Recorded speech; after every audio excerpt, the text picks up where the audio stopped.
খুব মজা লাগে, মানুষের একটা শিক্ষা আছে, খুব মজা লাগে। যত কষ্ট করে জামাই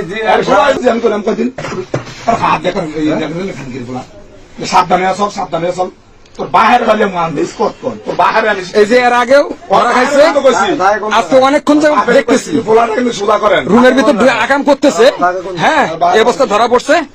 এই যে এখন এই যে পরিস্থিতি দেখেন, এখনো কোন পরিস্থিতি আছে। তাহলে আপনারাই বলেন, স্বামী গেছে অফিসে, এসে বউকে সারপ্রাইজ দিবে, এসে দেখে তার বউ অন্য এক বেড়ার লগে শুয়ে মজা করতেছে।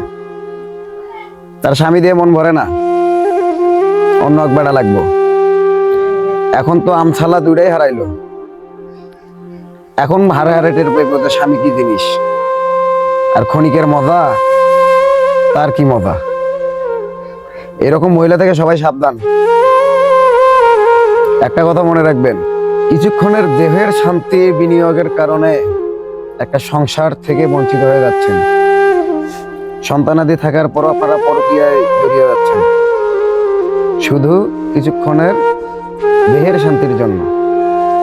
এই জিনিসটা থেকে আপনারা বেরিয়ে আসুন, এতে আপনাদেরই ভালো।